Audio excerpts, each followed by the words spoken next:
And good afternoon, everyone. As Jonathan says, welcome to our second of our series of 3 of coffee table conversations, all about home working and contact centres. So the first one was mostly focused on data and technical security, and we've got a précis of that available on the CCP website if you'd like to catch up on that. This time we're going to look at health and safety and legal risks.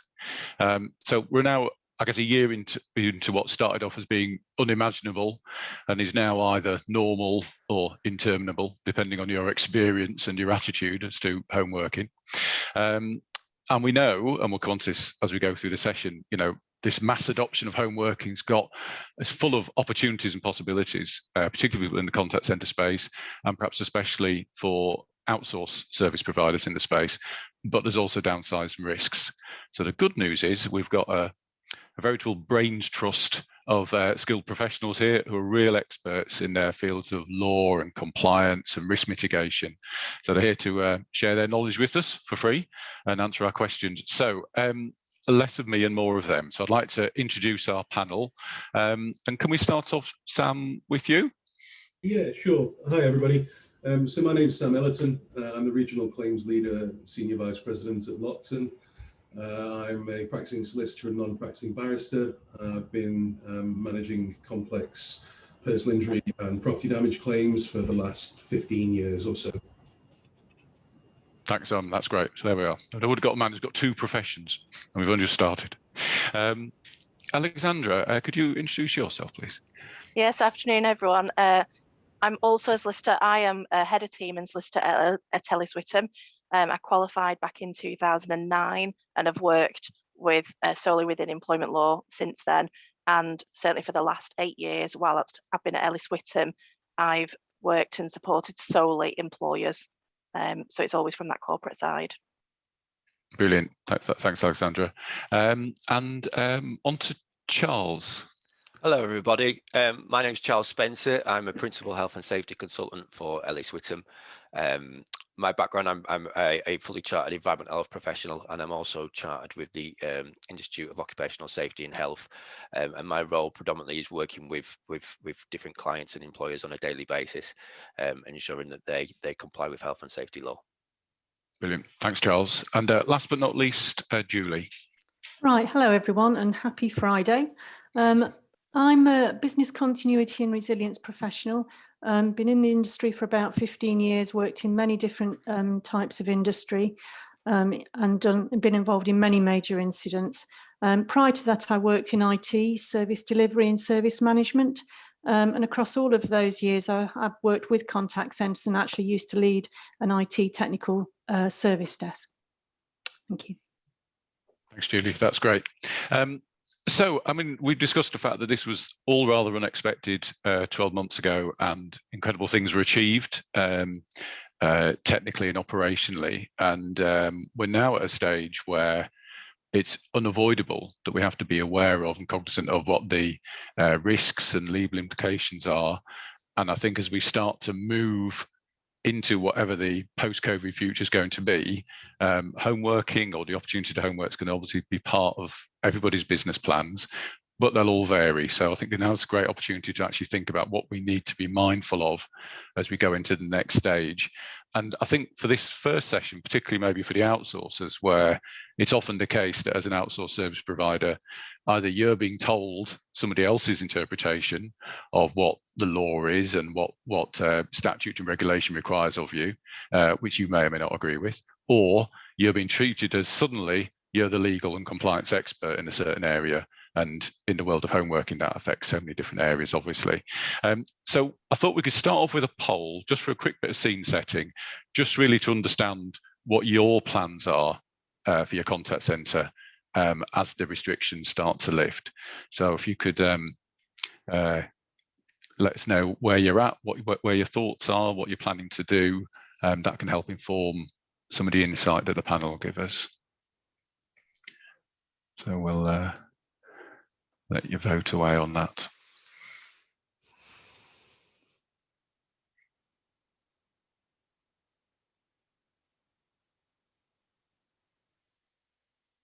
So perhaps we give that maybe another 10 seconds or so. And if you haven't thought about the question, now's an ideal opportunity to decide what's your future plan going to be. Right, so I'm sure, hopefully you can all see the results there. I mean, that's interesting. Personally, I think I would have thought there would have been most people would be going for a hybrid model, but I think we've got 91% there looking at a hybrid model, and nobody looking on, no respondents looking purely at going straight back into the office to how things used to be. So I think that's a great basis on which to start the discussion, that things are going to be different. Things are going to be very different. So first question that I had is, it's really quite sort of fundamental and possibly a bit negative, is what sort of claims can arise from home working as a result of home working? And perhaps maybe start with you, Sam, on that one. Yeah, sure. Interesting to note how high the percentage was for respondents who are looking at hybrid models. You know, in that sense, it's not good news for landlords, of course, but that's for another session. So yeah, the kinds of claims that we're anticipating as a business that might arise from a significant workforce shift to a hybrid or home working model, of course, the obvious ones being musculoskeletal injuries for back pain, and also potentially claims arising as a result of an increased use of monitors. These are the kinds of claims that are very rare at the moment, but inevitably we expect that we'll probably start to see more of those as more and more people get potentially change contracts and get settled into home working environments. Of course, on top of that, you also have the hot topic of mental health, and very much the need for employees to keep very much on top of those risks. Of course, mental health claims can be particularly expensive to settle, and so very much are something to avoid at all costs. Also, as well, of course, discrimination claims. So particularly those businesses that want to pick and choose which employees are able to work from home, to what extent they're able to work from home. There needs to be real consideration there, potentially with the input of a law firm in terms of what that process should look like. And of course, the knock-on effects as well, in terms of potential risk of cyber claims and also data protection. So very much risks in terms of employees working on home computers as opposed to corporate computers, perhaps with different systems, particularly for businesses that aren't as well set up in terms of things like VPNs and off-site secure environments in terms of retaining customer and client information. Right, thanks, Sam. So really interesting, a combination almost of things businesses are probably already thinking about but haven't thought about in this context, and some new things. I mean, that whole area around potential discrimination, you know, in terms of how you go forward with your location policy. I think that's really interesting. Charles, could you sort of input on that as well, specifically from a sort of health and safety perspective? Absolutely. I mean, in terms of the risks of using display screen equipment, typically what we see are the injuries that come in and experience are from a chronic sort of a longer period of time when people are experiencing discomfort from using display screen equipment, and the damage that it can do to obviously your eyes. And what we do see as well is musculoskeletal injuries that are caused from people sitting incorrectly, and with that brings its own challenges within any sort of workplace. But predominantly now that we're going to shifting towards a more home working setting, and people are likely to work more often at home, we might start to see, as Sam pointed out, more claims coming from this. Right, thanks, Charles. That's interesting. And Alexandra, from a employment law perspective, what's the sort of what input can you put, particularly for employers, to help mitigate these risks? So Sam perfectly covered sort of the whole raft of things. So a lot of the employment law issues would then ultimately feed into one of the many claims that Sam discussed. And what we've already seen over the last year is a huge impact from a mental health perspective. And from an employment law perspective, what I'd be looking and advising clients on is making sure you're keeping in communication, covering well-being, ensuring that people are getting rest breaks and are encouraged to take rest breaks, because we all know how easy it is, you know, when you're already at home. Oh, well, I don't have to commute now, so I can work that extra hour. Or I'm at home and I can just nip and put a brew on, so I'll carry on working over lunch and eat at my desk because I'm in my own environment, I'm comfortable.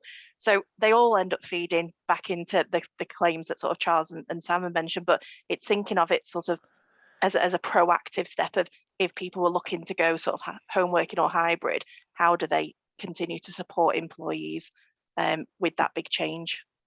It's interesting, isn't it, how the concerns have gone from being the traditional, if they go home and they won't do any work, to they've gone home and they're doing too much work. But again, I think already we're seeing how these different aspects link together, aren't we? Which is useful. So, I mean, you've talked about communication, which seems almost surprising for a lawyer to be telling us we need to communicate with our people. It's not a hard issue; it's a soft issue, if you like. I mean, what other sort of things that the business is responsible for in terms of control measures? So trying to get people to do the right things. What can businesses put in place to avoid people, falling prey to these risks?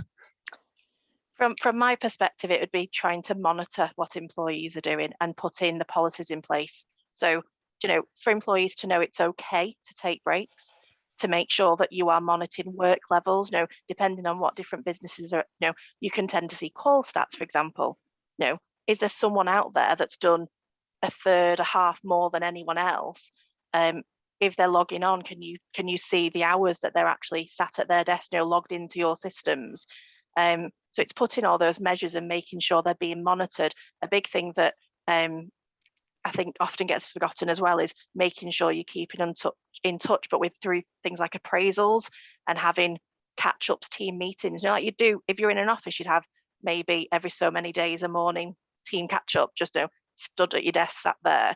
How do you do that when everyone's then at work, at home, to pass on the information and to make sure you're still providing that support and improvement, development, everything that you'd need to cover normally?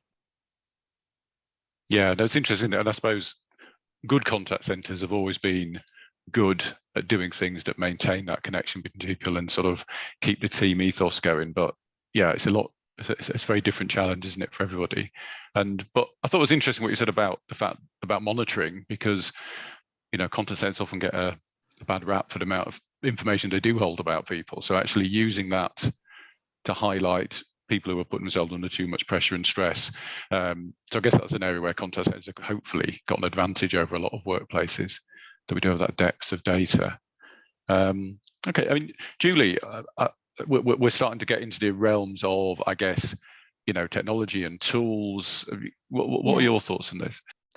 Yeah, I mean, first of all, it's absolutely vital that people, this is going to sound a daft thing to say, but I'm sure you'll know what I mean, that you've got people working from home, that they have access to their IT team quickly if they have issues, because there's nothing more stressful than trying to work from home, trying to do your job and prove you're doing a good job to your manager and the rest of your team colleagues, and you're having trouble with your IT, especially as some of it's been rolled out fairly quickly in the last 12 months and therefore may have glitches. So it's absolutely vital, and particularly for contact centres, because obviously telephony is your world. When I used to run a contact centre, I used to say, we agreed that the most critical system they have wasn't actually their IT systems that provide information, it's actually their telephone, because if you lose your IT systems, you can to some extent manage on paper. If you lose your telephony, you have no service, full stop. So it's absolutely vital that things like IT disaster recovery is wrapped around not only your systems, but also your telephony.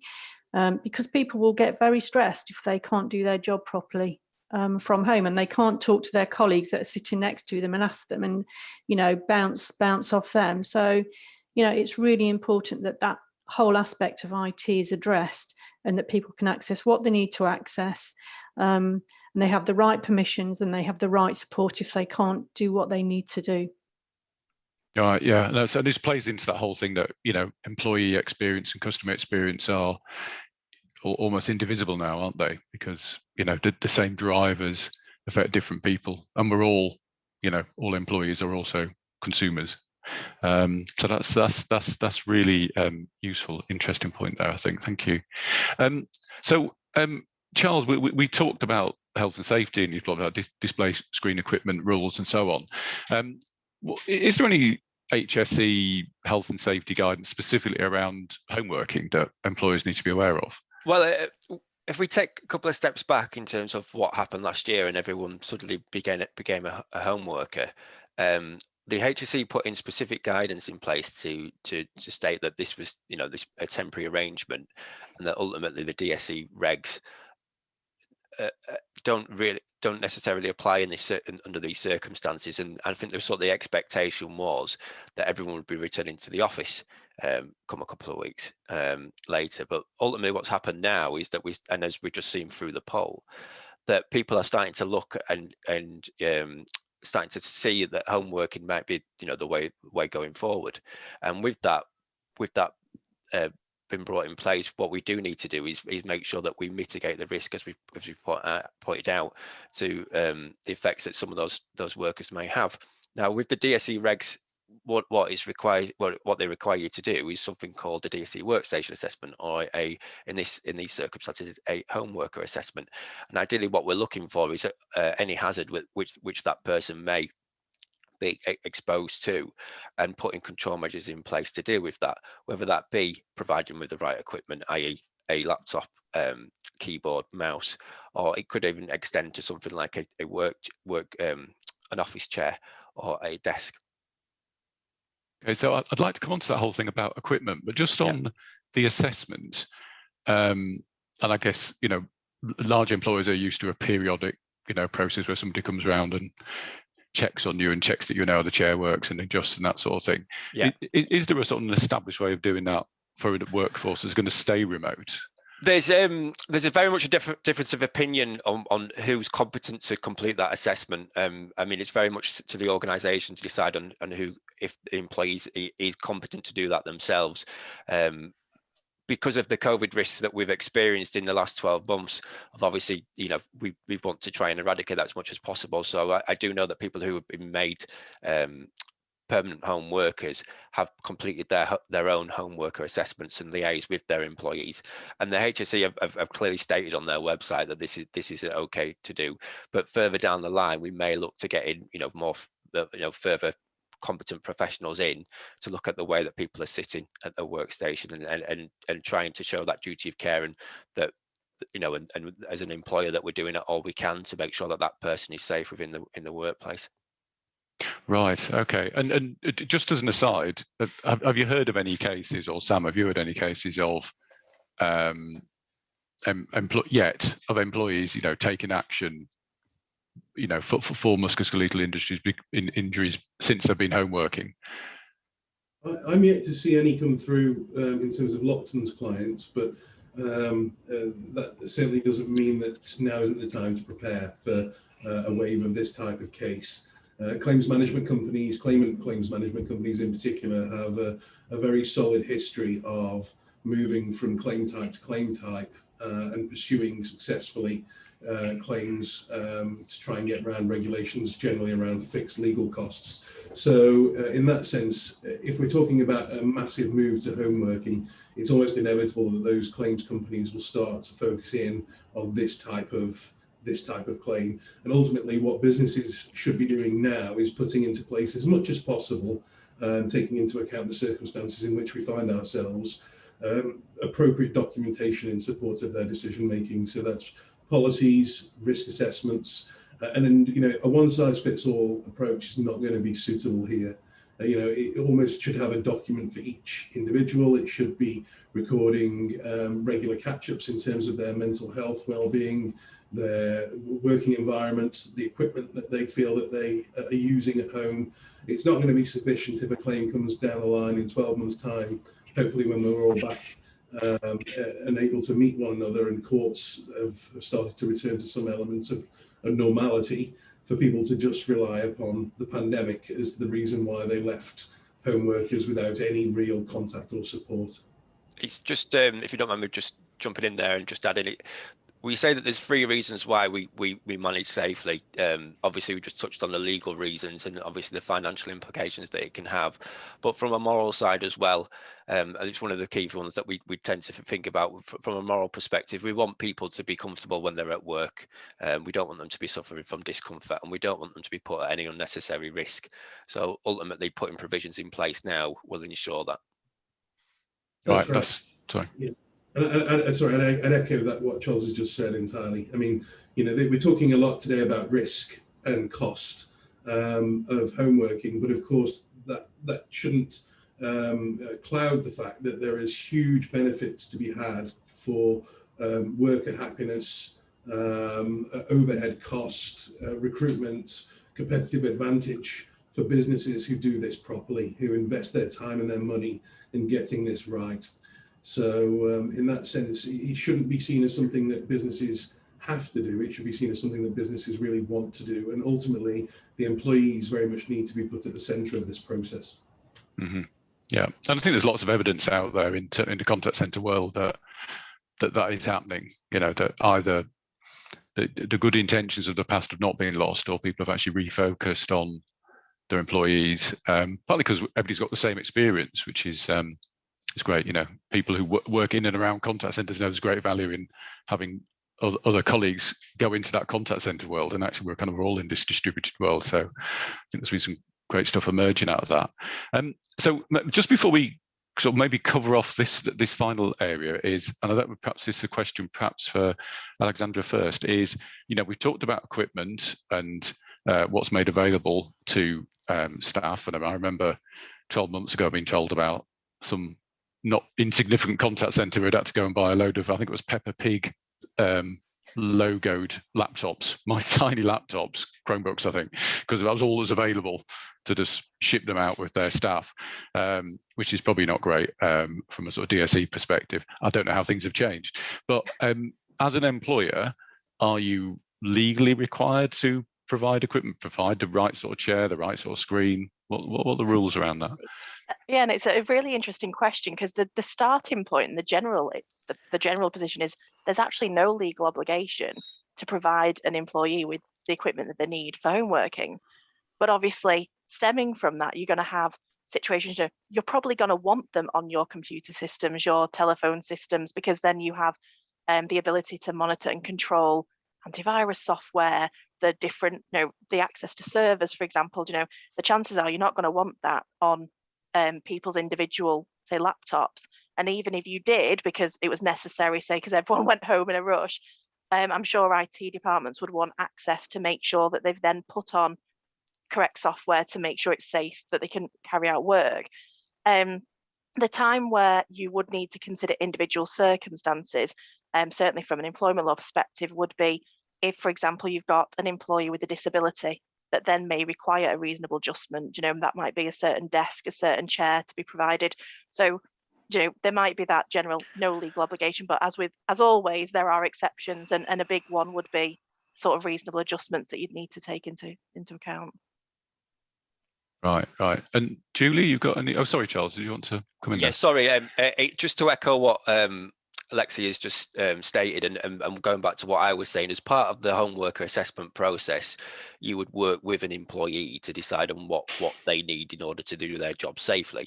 And obviously, if that includes a chair and desk, you can work with that person to see what equipment they have existingly and what you need to provide additionally. But ultimately, we want that person to be comfortable when they're at work, and that might mean other equipment. It might, you know, you might be looking at glare. You might want to correct the lighting. These are all things that you would consider as part of that home worker assessment. Mm-hmm. Mm-hmm. And Julie, we're talking technology and the sort of infrastructure we can make available. Got any comments on that? Yeah, I mean, excuse me. It's absolutely vital that obviously people have access to the right data and information with the right permissions and the right level of access.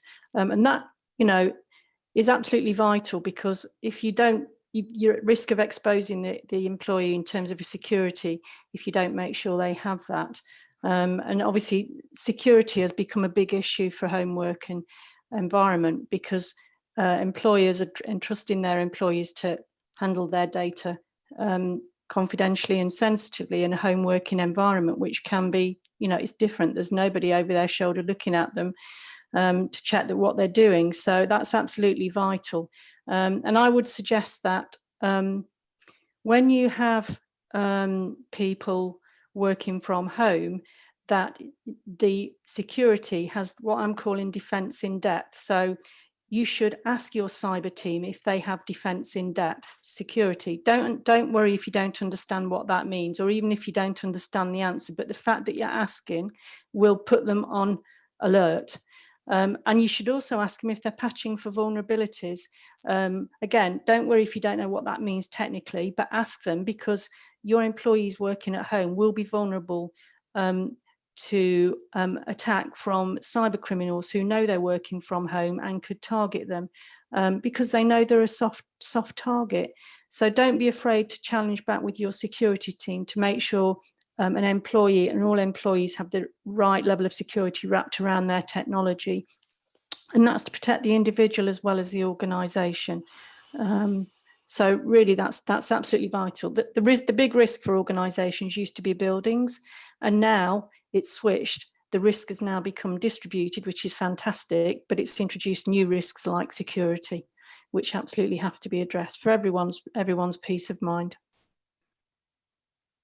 All right, that's really useful, Julie, and quite sobering. But I do love being given two phrases that I can parrot to people and make them do things without necessarily understanding them. Use them as often as you can, Steve. Defense in depth and patching for vulnerabilities, everyone. Get it into every conversation with anyone in IT or security. You're talking my language.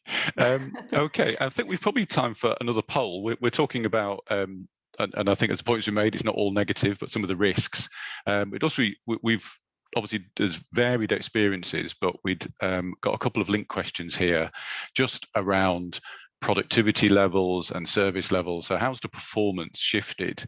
And it could have shifted up and down over the period of the last 12 months, but it'd be great to find out, you know, what your experiences are in your contact centres. So we'll give that a few seconds while people give us their views. I almost feel like you should have some suitable hold music, Steve, whilst you wait for these polls. I should hum. That's how I should go.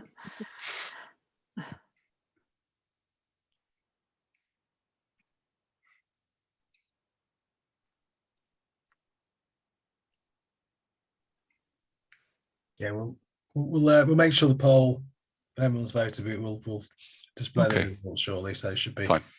Should be very soon. Are we? We can carry on a couple of other questions, can't we? Yeah, so I mean, well, and I should say at this point, you know, do please send in your questions because it's a great opportunity to get some advice from the experts. So I mean, a couple of them from me, and I think it's been reassuring. I think that it's come out from everybody that this isn't just doing the right thing should not just be a fear-driven factor. It's about, you know, there are moral reasons to do the right thing, and also it's you know, happier employees means a better customer experience. But you know, and we've referenced some of these things before, but in terms of what can we do to protect employee well-being, I would ask this question and then come back to the poll results. Is that okay? No, we'll go to the poll results. Sorry, Jonathan. Is it possible to pop them back up again? I'm sorry. Yeah, they're coming out. Right. Okay. So again, this is kind of you'd expect, I suppose, to have a varied picture here, but in terms of productivity, that's interesting. That if you combine those that have improved or stayed the same, you know, that's almost a kind of, you know, only really 1 in 10 has had the decrease in productivity. So very early on in the rush homewards, there was a lot of stories about organisations, you know, becoming more productive, and I think the assumption was that would probably slide as, you know, some of the sort of day-to-day niggles hit in. But that's interesting from our audience. Nearly everybody's doing really well, which is great. And in terms of service levels, which I didn't quite look at properly, but I think it seems a little bit more of a mixed bag, but an overall positive view, I think. But obviously, you know, variations within that, which I guess just underlines the fact that, you know, this is a reality we're having to deal with, and for a lot of organisations managed to make it work for them, which is great. So being conscious of the risks and downsides and some of those downstream exposures is obviously really important. So we are going to specifically look at employee well-being in the third of this series of webinars. But you've all referenced things that could be done. So in terms of, what's maybe one thing that the members of the audience could go away and make sure they're doing in terms of protecting employee well-being? Could we start maybe with you, Alexandra? Just one. Well, you can have 2, 3 or 4. I think so. One thing that I just want to sort of say is to be aware of, rather than what to then do, is that some of these people that will be working from home may not now see anyone. If they live alone, they're no longer going into an office. So you need to bear in mind there's those people with those concerns that it may not work for. There's the other side where they may live, many people within a household, children, different generations, and they all come with their own stresses. And I think the one thing, if I do just choose one thing for people to think about, would be what other things that are not work could you bring in to keep your team together? So, well-being challenges, quizzes, coffee chat drop-in sessions on Teams, Zoom, whatever that may be. What can you do that's not work to keep morale and keep connected? That's really interesting. In fact, Neville Doty, who's works at CCP, was telling me about one of the outsourcers who's possibly on this call, and they've maintained it's a weekly quiz, that's all it is, but they've done it every single week in, week out since the last 12 months, which is brilliant. And I'm not saying every employee engages, and I'm sure they do other stuff as well, but yeah, that's interesting. I mean, it makes me think that years ago I worked in a big outsourced contact centre in Belfast, which was literally on the peace line, and it was a real feature that whatever identities people had outside of that contact centre, and there was often broken glass and all sorts of things you'd find littering the road as you came back in the next morning, was all left at the door.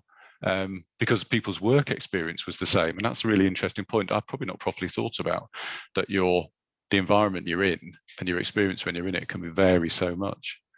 Yeah, another level of complexity. Steve, we've got a question that's come in, which I'll read out now, which I think we can get the panel to answer. It says, going forward, post-lockdown, should businesses offer options to either work from home or work from the office, work from home, work from the office or work from home? In the context of the space, it's doable, and concerns around being labelled as discriminative if we don't continue to offer that option. Does that make sense? Yeah. So I think, well, can we? So I can come back to Alexandra, but should we start with you on this one? Because I'm thinking in terms of contracts of employment and that sort of thing, this is probably right up your street. Absolutely. I mean, the easiest one by far is going to be a hybrid model. Because most employees, and certainly from everyone I'm speaking to, it's what they'd prefer. It gives them the best of both worlds, and you're going to quickly get agreement to that.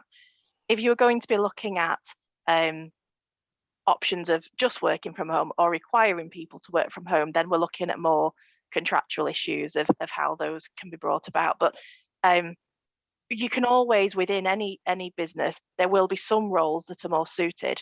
So you can break it down from role to role, how it will work. Is it suitable for home working? Because then that's not linked to any discriminative reasons. It's based on roles. And then, the general risks of discrimination will stand. So if you had, one team, they all do the same job, then you'd expect options to be the same for that team, because at that point you've confirmed that the role is suitable for hybrid working or home working, and that should remain available.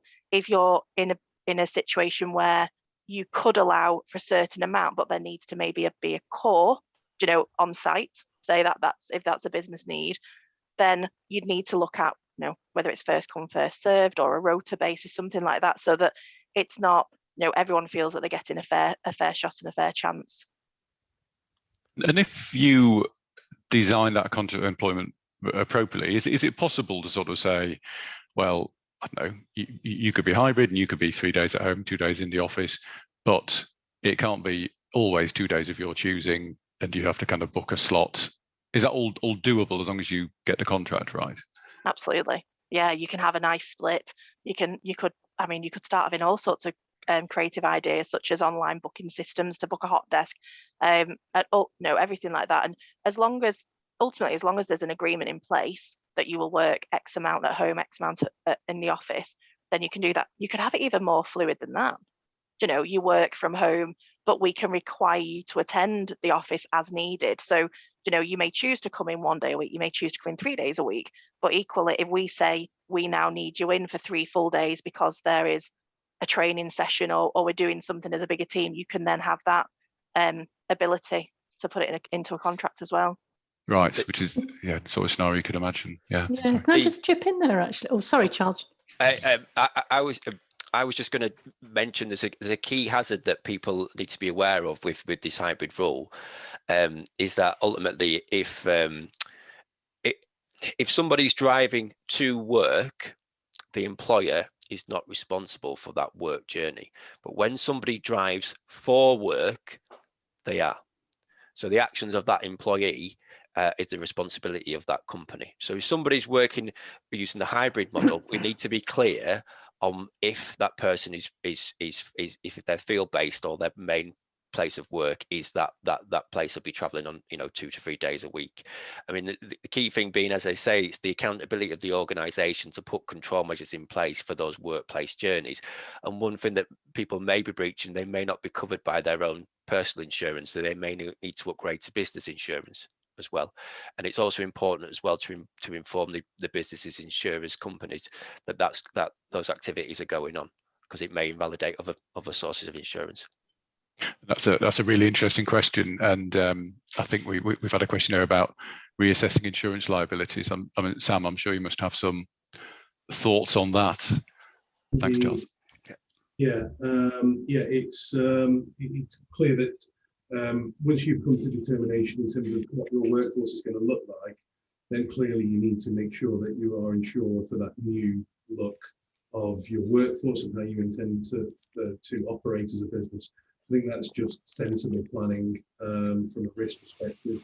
But ultimately, it's all about bringing everybody on board together. It's all about communication.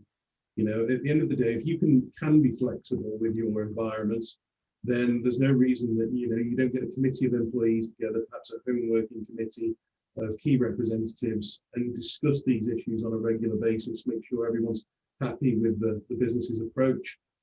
Get buy-in and consultation in terms of any policies that relate to home working, and very much make sure that your insurer partners are also on board with that, so that they're aware and agree with how you intend to operate your business. Right, yeah. So some potentially quite sort of novel considerations for a lot of people who've traditionally not really had to think about that too much, or insurance just rolls on. I think we've probably, I'm conscious we want to leave a bit of time for more questions from the audience. Yeah. We have got another poll, Jonathan, I think, and it's just picking up on Julie's point about the biggest problem used to be the premises, and now the problem is the fact that it's distributed. So on that point, there's a question here about work area recovery, which I always think of as being a branded organisation whose name begins with Sun, but I won't say it. So does that still have a place? I mean, traditionally, every contact centre, certainly the outsourcers, will be able to tell you, exactly what their recovery area was, travel time and how they get to it. So does that still have a place? Is that being reviewed? It'd be interesting to get some feedback on that, and then certainly initially to get your thoughts on that, Julie. It's your specialist area. Just wondering, actually, just whilst people are voting on that poll, we have got a question which is related to IT equipment, so we can answer that quickly whilst people are voting. It says, if providing IT equipment for employees to work from home, do the rules around carrying out portable appliance testing still apply, and should arrangements be made to periodically carry out these inspections out in employees' homes? Yes. Simple as yes. Ultimately, the employer is responsible for that equipment and ensuring that it is maintained safely, whether that be pat testing. But ultimately, just remember that not all laptops need to be tested under the HSE guidance every year. Some of them can be 48 months due to the fact that the cable itself is double insulated. Okay, great. Right. Okay.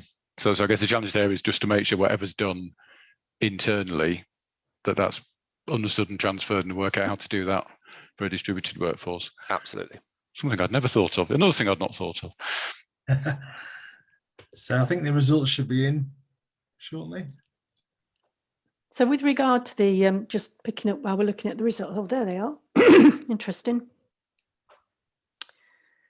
Yeah, telephony, IT and telephony recovery. I can imagine that. I can well imagine that, because you've still got, irrespective of the fact you've got people working from home or hybrid model, which I'll talk about in a second, you've still got potentially data centers in-house in buildings that could potentially fail. And as I say, if telephony fails for a contact center, it's catastrophic, because if you've got good business continuity plans in place, you should have a manual workaround for loss of IT data. But it's very difficult to have you don't necessarily have a replacement for IT telephony, although you should have IT disaster recovery in place for all of your equipment. But just going back to the hybrid model for home working, it does obviously give you built-in resilience, because if you lose your remote solution that gives you remote working, you've still got people in the office, and equally if you do have a building problem, you've still got a portion of your people working from home. So from a business continuity perspective, if you've got a hybrid model, you should never lose the whole lot, which is obviously great, because it means although you'd be working on reduced resources, you shouldn't lose everything. So in that regard, that's really useful. But the other thing is, just with regard to just going back to IT, it's absolutely vital that you talk to your IT team about disaster recovery testing on systems and telephony, and insist that they involve you in that testing. Because here's something, people think IT disaster recovery testing is the IT's responsibility, which it is, but they also think they own it. But actually the business should own IT disaster recovery, because it's for the business that service is there. And it's absolutely vital that it's the business who sign off that IT disaster recovery test as being successful, not the IT team, because you, the business, should be checking that what they've recovered for you is correct, timely, accurate, looks as it should do during a normal business as usual. And the IT team shouldn't be verifying that, you as the business should be. So do make sure that that your IT telephony team, IT disaster recovery team are doing testing on telephony and systems, and also that you're involved in testing and verifying that what they've recovered is correct, and do it at least annually. I would recommend telephony as much more often. If you can do it 3 monthly, that would be great. 6 months is ideal. A year is okay, possibly a bit too long. But it's, especially as we say, when you've got people working at home, it's absolutely vital they can access all of their systems. But a hybrid model is perfect for business continuity, because it means that you've spread the risk. Right. And I guess sometimes we forget that fundamental benefit, don't we? That there is a great benefit of something that was an unintended consequence, I suppose. Yeah, I'm conscious we've got a couple of questions, but we did want to just maybe try and catch those at the end. But we just wanted to quickly go back to employment law, sorry,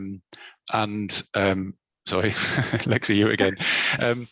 So you've taken us through the fact that essentially we just need to make sure that we're covering off the changes we want to affect it, within the contract, and do it in a collaborative way. What's the best process to bring about changes in the terms and conditions? How would you set about doing this if you're one of our audience members who's got a view as to how they want to go do things in the future, which probably is hybrid? How would you start that whole process? Okay, so firstly, I'd just say, think about all the different potential contractual changes. No, we're not talking here about just a change to your workplace. There's going to be tons that comes with that, in terms of expenses issues, access, where Charles was mentioning about having to get in to do appliance testing. We would be looking from an employment law perspective to give employees the right to enter the employee's home to be able to do those things. So there's a whole sort of a range of things that would need to be changed. Within changing contracts, the easiest way is always going to be by agreement. That's all, by far and away. You could look at any flexibility you have within contractual terms to vary workplaces, but my view is that varying workplaces to one office to another is a lot easier if it's down the road than saying we're now requiring you to go and use your home space. So I think, you know, I'd be much more comfortable when it's looking at more seeking agreement. So you do that, you know, through an informal consultation. When I say consultation, people presume I mean a certain minimum amount of time and elected representatives, and I don't mean that. It's a conversation.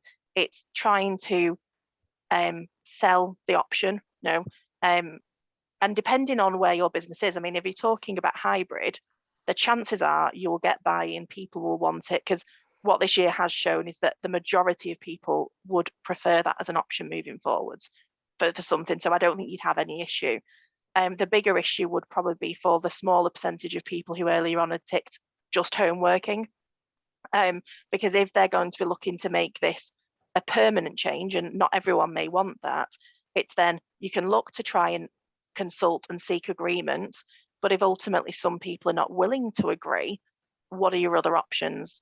So that you're basically then coming to two things. One is you could unilaterally change the agreement and just force it, but it's very rare that I'd ever advise you do that other than for very small changes.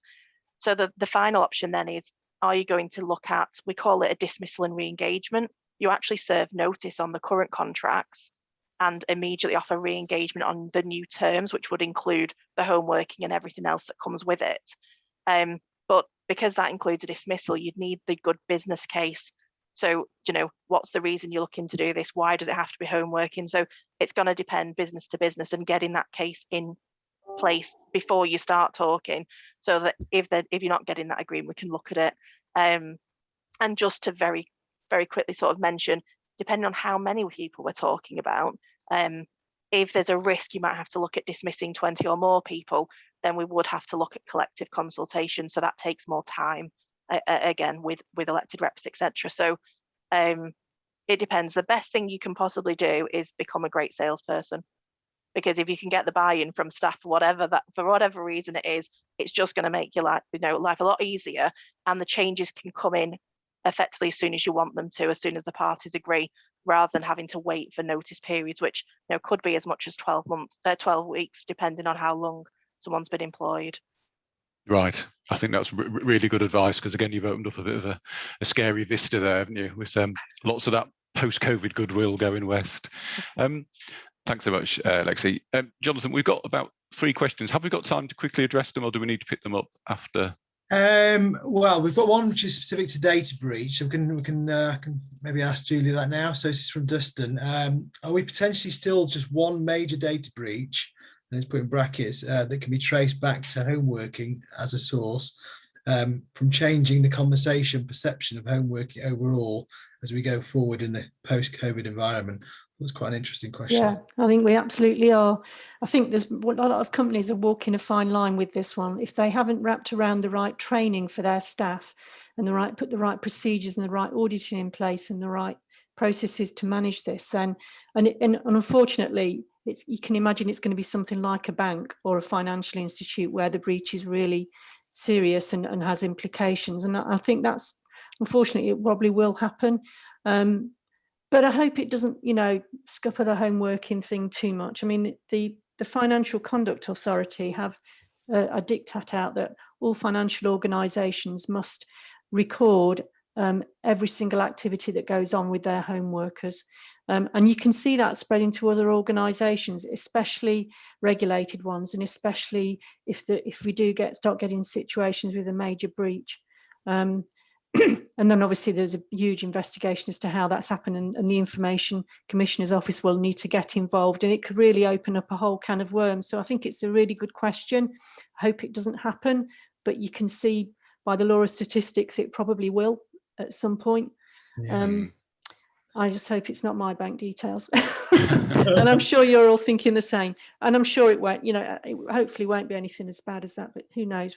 You know, it's up to companies to educate their staff and have the right processes and procedures in place to minimise the chance of that. Yeah, thanks, Julie. And there's another question there, isn't there, Jonathan, which I think might fall into Julie's interesting one, actually. Yeah.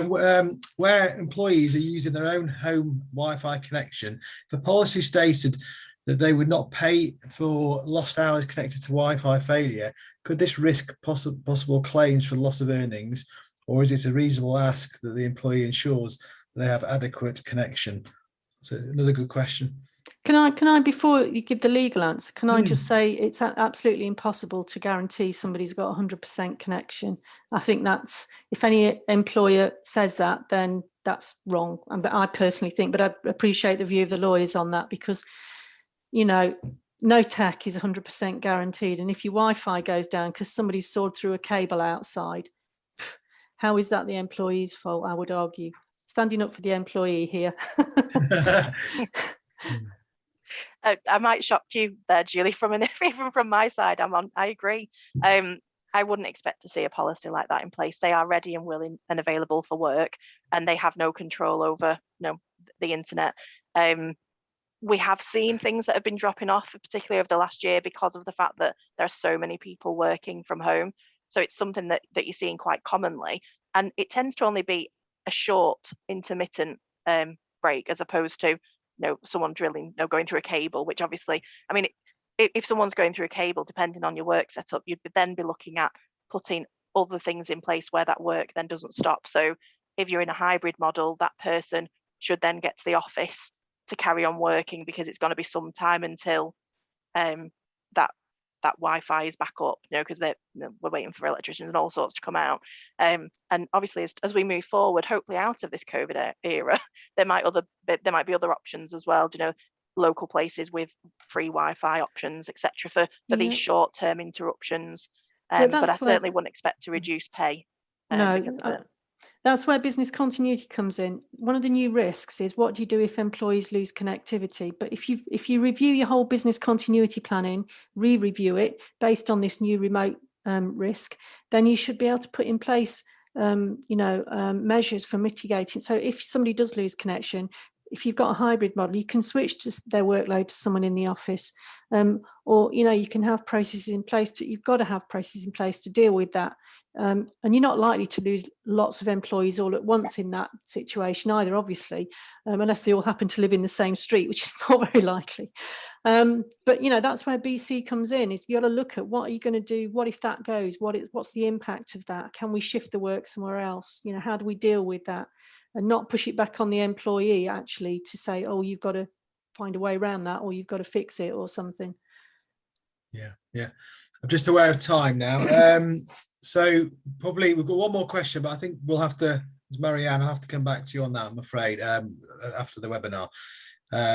But yeah, I think it's been an exceptional debate, really. I think everyone's contributed, but thank you, Steve, for chairing.